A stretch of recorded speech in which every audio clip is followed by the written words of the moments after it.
নমস্কাৰ ছাত্ৰ-ছাত্ৰী সকল মই জাহ্নবী দাস আজি তোমালোকৰ বিজ্ঞান বিষয়ৰ সপ্তম অধ্যায় নিয়ন্ত্ৰণ আৰু সমন্বয় পাঠটোৰ বিষয়ে আলোচনা কৰিম আজি আমি এই পাঠটোত কি অনুশীলনীৰ প্ৰশ্ন দিয়া হৈছে তাক আমি আলোচনা কৰিম গতিকে তোমালোকে খুব ভালদৰে শুনিবলৈ আৰু বুজিবলৈ চেষ্টা কৰিবা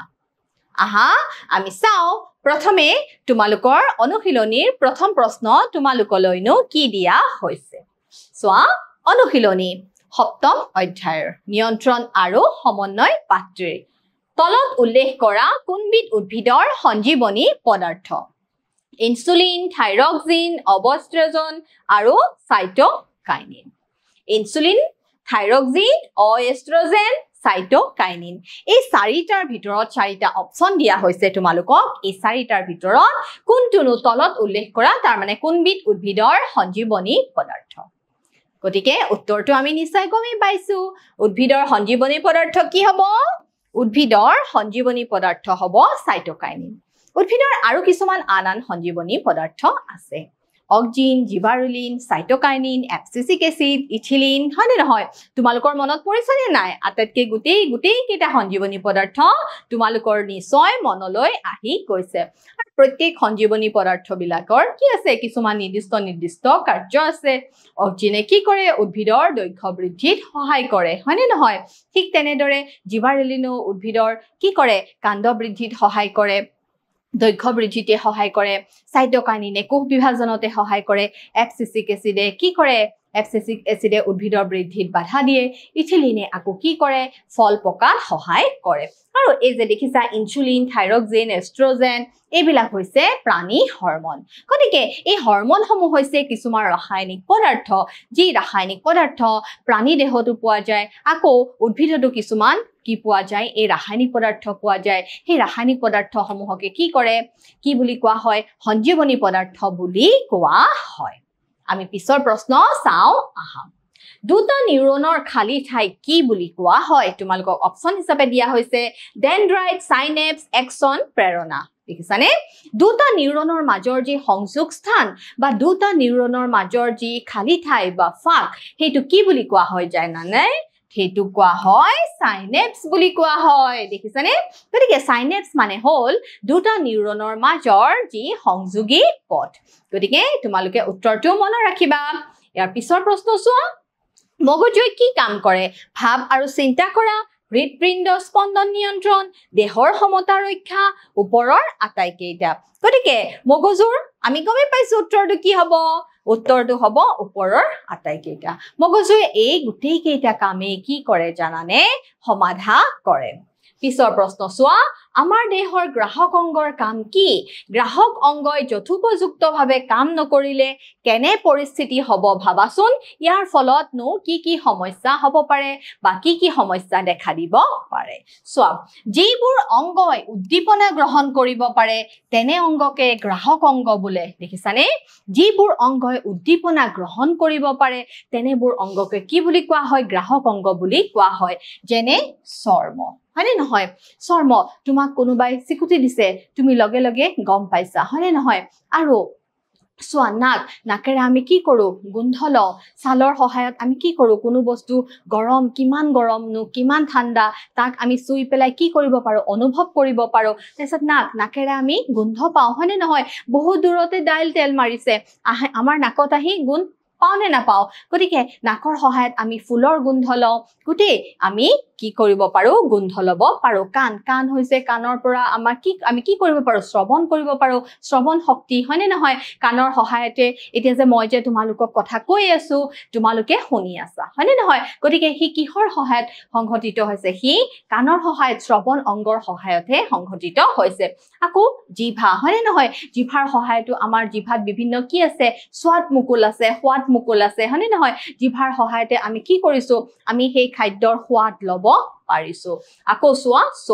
চকু হৈছে পোহৰ সংবেদী অংগ হয়নে চকু হৈছে পোহৰ সংবেদী অংগ গতিকে চকুৰ সহায়তে আমাৰ কি হৈছে আমি এই ধুনীয়া পৃথিৱীখন কি কৰিব পাৰিছো দেখিবলৈ পাৰিছো চোৱা এই অংগসমূহে উদ্দীপনা গ্ৰহণ কৰি দেখিছানে এই অংগসমূহে উদ্দীপনা গ্ৰহণ কৰি স্নায়ু প্ৰেৰণা হিচাপে কেনেকে স্নায়ু প্ৰেৰণা হিচাপে কলৈ পঠিয়াই মগজুলৈ সংকেত হিচাপে পঠিয়াই চোৱা এই অংগসমূহে উদ্দীপনা গ্ৰহণ কৰি স্নায়ু প্ৰেৰণা হিচাপে মস্তিষ্কলৈ প্ৰেৰণ কৰে চোৱা যদি গ্ৰাহক অংগই বাহ্যিক উদ্দীপনা গ্ৰহণ কৰিব নোৱাৰে বা নকৰে তেতিয়া মস্তিষ্কই স্নায়ু প্ৰেৰণা নাপাব দেখিছানে যদি গ্ৰাহক অংগই বাহিৰৰ পৰা যিখিনি উদ্দীপনা আহিব এই ফুলপাহ ৰঙা হয় আমি দেখি পেলাই গম পাইছো এইটো পেইন হয় হয়নে নহয় এইটো গোন্ধ এনেকুৱা এইটো সোৱাদ মিঠা বা এইটো সোৱাদ তিতা বা এইটো সোৱাদ টেঙা ইয়াতে বেছি পোহৰ পৰিছে ইয়াতে ৰুমটো আন্ধাৰ হৈ আছে এই বিভিন্ন ধৰণৰ উদ্দীপনাসমূহ যদি গ্ৰহণ কৰিব নোৱাৰে তেনেহলে মগজুৱে কেনেকৈ গম পাব মগজুলে যদি কোনো ধৰণৰ স্নায়ু প্ৰেৰণা নাযায় তেনেহলে মগজুৱে কি নাপাব কোনো ধৰণৰ বাৰ্তা বা সংকেত নাপাব এতিয়া নিশ্চয় তোমালোকে বুজি পাইছা তেতিয়া মস্তিষ্কই স্নায়ু প্ৰেৰণা নাপাব আৰু শৰীৰে উদ্দীপনাৰ প্ৰতি সঁহাৰি জনাব নোৱাৰিব অৰ্থাৎ আমাৰ শৰীৰে গম নাপাব কি ঠাণ্ডা কি গৰম কিহৰ শব্দ ইত্যাদি এতিয়া বুজি পাইছা ছাত্ৰ ছাত্ৰীসকল দেখিছানে কি ঠাণ্ডানো কি গৰম কি শব্দ কোনো ধৰণৰ একো বস্তুৱে গম নাপাব বুজি পাইছানে গতিকে এই সকলোবিলাক কিহৰ জৰিয়তে সম্ভৱ হৈ আছে আমাৰ যি গ্ৰাহক অংগসমূহ আছে চৰ্ম নাক কাণ জিভা আৰু চকু এই গ্ৰাহক অংগসমূহৰ জৰিয়তেহে সমাধা হৈ আছে গ্ৰাহক অংগই কাৰ্য নকৰিলে আমাৰ কি নাথাকিব সংবেদনশীলতা নাথাকিব দেখিছানে গ্ৰাহক অংগই যদি কাৰ্য নকৰে আমাৰ তেতিয়া কি নাইকিয়া হৈ যাব আমি তেতিয়া সংবেদনশীলতা গুণে আমাৰ কি হৈ যাব নাইকিয়া হৈ যাব পিছৰ প্ৰশ্ন চোৱা নিউৰন গঠনৰ এটা চিত্ৰ আঁকা ইয়াৰ কাৰ্য বৰ্ণনা কৰা নিউৰন হৈছে স্নায়ুকোষ গঠনৰ কি কাৰ্যকৰী একক চোৱা স্নায়ুকোষ বা নিউৰন স্নায়ুতন্ত্ৰৰ গঠনাত্মক আৰু কাৰ্যকৰী এককক কি বুলি কোৱা হয় স্নায়ুকোষ বা নিউৰন বুলি কোৱা হয় স্নায়ুকোষ প্ৰধানত দুটা অংশৰে গঠিত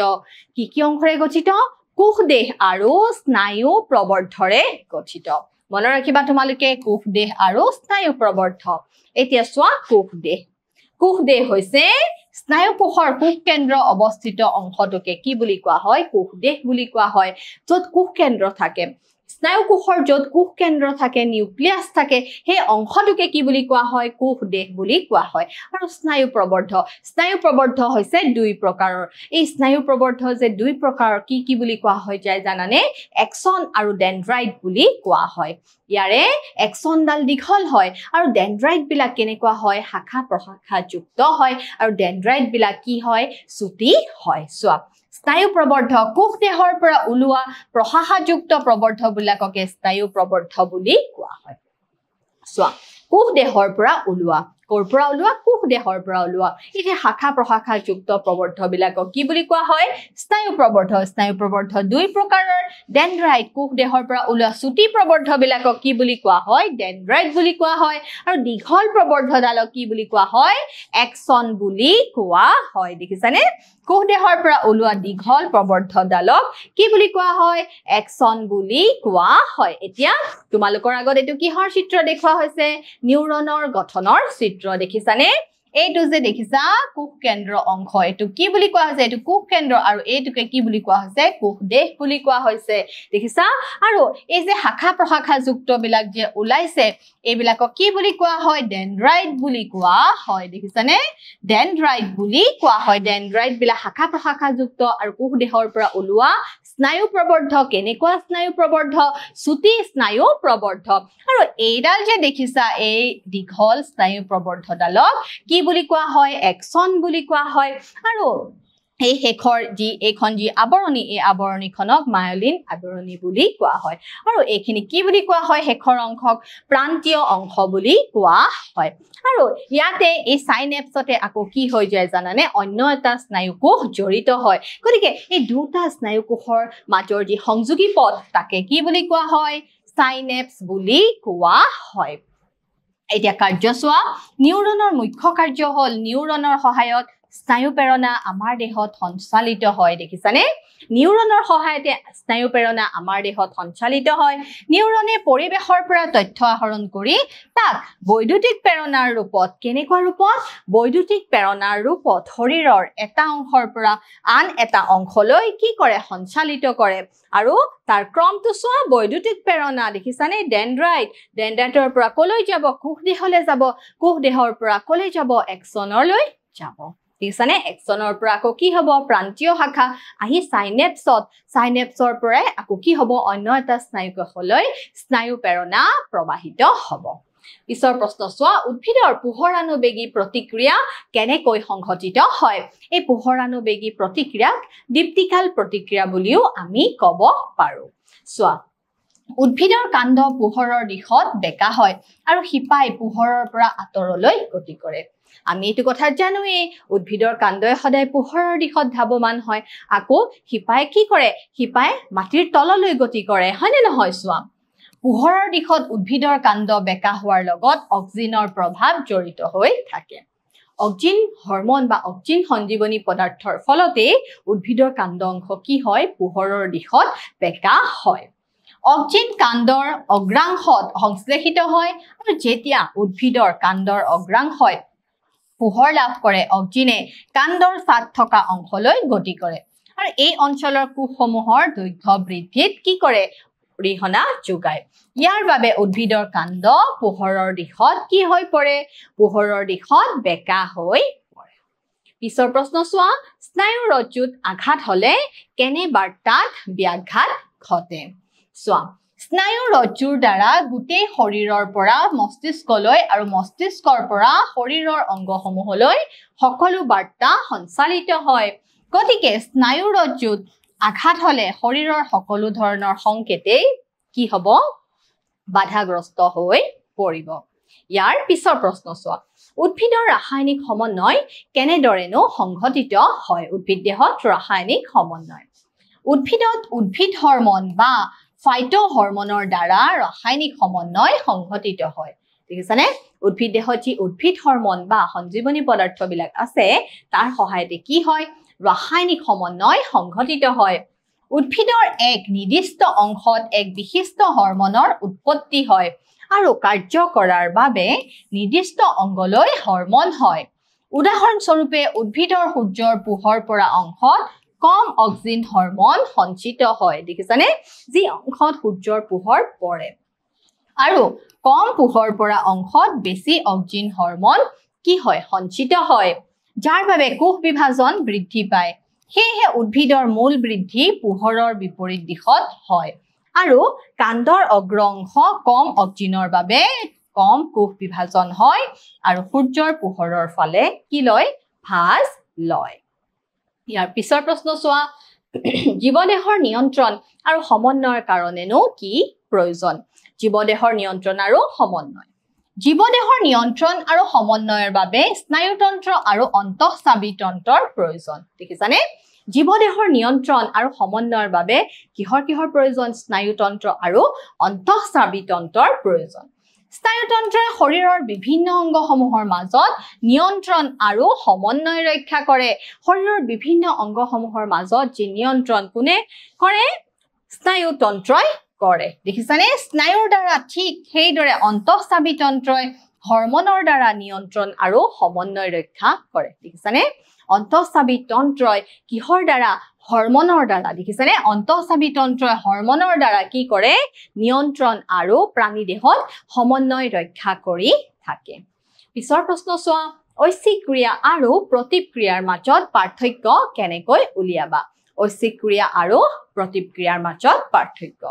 চোৱা প্ৰতিক্ৰিয়া কিহৰ দ্বাৰা সংঘটিত হয় বা সম্পাদন হয় স্নায়ু ৰজ্জুৰ দ্বাৰা হয় আৰু প্ৰতিক্ৰিয়া কেনেকুৱা ক্ৰিয়া প্ৰতিক্ৰিয়া হৈছে অনৈচ্ছিক ক্ৰিয়া চোৱা প্ৰতিক্ৰিয়া কোনো উদ্দীপনাৰ বিপৰীতে আমাৰ শৰীৰৰ হঠাতে আৰু স্বতঃস্ফূৰ্তভাৱে সংঘটিত হোৱা এক প্ৰক্ৰিয়া দেখিছানে প্ৰতিক্ৰিয়া উদ্দীপনাৰ বিপৰীতে স্বতঃস্ফূৰ্তভাৱে হোৱা প্ৰক্ৰিয়া আনহাতে যিবোৰ ক্ৰিয়াৰ লগত ব্যক্তি এজনৰ ইচ্ছা জড়িত থাকে সেইবোৰ হ'ল ঐচ্ছিক ক্ৰিয়াৰ অন্তৰ্গত যেনে খোজ কঢ়াটো হ'ল এটা ঐচ্ছিক ক্ৰিয়া হয়নে নহয় খোজ কঢ়া হৈছে আমাৰ শৰীৰৰ এক ঐচ্ছিক ক্ৰিয়া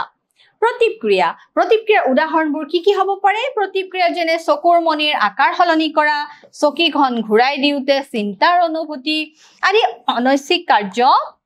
মধ্য মস্তিষ্ক আৰু পশ্চাৎ মস্তিষ্কই নিয়ন্ত্ৰণ কৰি থাকে আনহাতে ঐচ্ছিক ক্ৰিয়াবোৰ নিয়ন্ত্ৰণ কৰে চেৰিবেলাম নামৰ অংশই ঐচ্ছিক ক্ৰিয়াবোৰ কিহে নিয়ন্ত্ৰণ কৰে ঐচ্ছিক ক্ৰিয়াবোৰ চেৰিবেলাম নামৰ অংশই নিয়ন্ত্ৰণ কৰে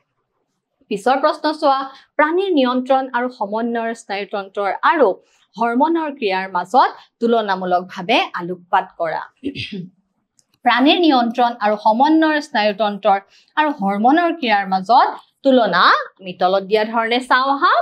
স্নায়বিক সমন্বয়ত বৈদ্যুতিক সংকেত হিচাপে বাৰ্তাৰ সঞ্চালন ঘটে ঠিক আছে নে স্নায়বিক সমন্বয়ত কেনেকুৱা সংকেত হিচাপে বৈদ্যুতিক সংকেত হিচাপে বাৰ্তাৰ সঞ্চালন ঘটে আনহাতে হৰমনৰ দ্বাৰা সমন্বয়ৰ ক্ষেত্ৰত হৰমনৰ দ্বাৰা বাৰ্তাৰ সঞ্চালন ঘটে ঠিক আছে নে এইটো খুব গুৰুত্বপূৰ্ণ কথা স্নায়বিক সমন্বয়ত বৈদ্যুতিক সংকেত হিচাপে বাৰ্তাৰ সঞ্চালন ঘটে কিন্তু হৰমনৰ দ্বাৰা যেতিয়া সমন্বয় ৰক্ষা হয় সমন্বয়ৰ ক্ষেত্ৰত হৰমনৰ দ্বাৰা বাৰ্তাৰ সঞ্চালন ঘটে স্নায়বিক সমন্বয় ক্ষিপ্ৰ গতিত সংঘটিত হয় ঠিক আছে স্নায়বিক সমন্বয় দ্ৰুত গতিত সংঘটিত হয় কাৰণ বৈদ্যুতিক সংকেতসমূহ দ্ৰুত গতিত সঞ্চালিত হয় বুজি পাইছানে যেহেতু স্নায়বিক সমন্বয়ৰ লগত বৈদ্যুতিক সংকেত জড়িত এই বৈদ্যুতিক সংকেতসমূহ কেনেদৰে সঞ্চালন হয় বা সংঘটিত হয় দ্ৰুত গতিত সঞ্চালন হয় কিন্তু হৰমনৰ সমন্বয় তুলনামূলকভাৱে কেনেকুৱা গতিত হয় হৰমনৰ সমন্বয় তুলনামূলকভাৱে মন্থৰ গতিত হয় দেখিছানে মন্থৰ গতিত হয় কাৰণ হৰমনসমূহ তেজৰ দ্বাৰা কম দ্ৰুতিৰে পৰিবাহিত হয় দেখিছানে কাৰণ হৰমনসমূহ তেজৰ দ্বাৰা কম দ্ৰুতিৰেহে কি হয় পৰিবাহিত হয় চোৱা স্নায়বিক সমন্বয় কম প্ৰভাৱী কাৰণ শৰীৰৰ প্ৰতিটো কোষেই স্নায়ু কলাৰ লগত সংলগ্ন হৈ নাথাকে ঠিক আছে নে স্নায়বিক সমন্বয়টো হৈছে কম প্ৰভাৱী কাৰণ শৰীৰৰ প্ৰতিটো কোষেই স্নায়ু কলাৰ লগত কি হৈ নাথাকে জড়িত হৈ নাথাকে বা সংলগ্ন হৈ নাথাকে আনহাতে হৰমনৰ সমন্বয় অতিকৈ প্ৰভাৱী দেখিছা হৰমনৰ সমন্বয় স্নায়বিক সমন্বয়ৰ তুলনাত অতিকে প্ৰভাৱী হয় কাৰণ হৰমনসমূহ তেজৰ দ্বাৰা পৰিবাহিত হোৱাৰ ফলত শৰীৰৰ সকলো কোষেই ঢুকি পায়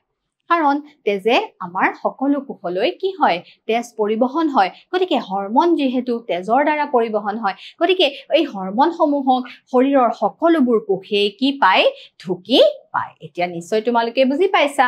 ইয়াৰ পিছৰ প্ৰশ্ন চোৱা নীলাজী বনৰ পাতৰ চলনৰ লগত আমাৰ ভৰিৰ চলনৰ আচৰণৰ মাজত পাৰ্থক্যনো কি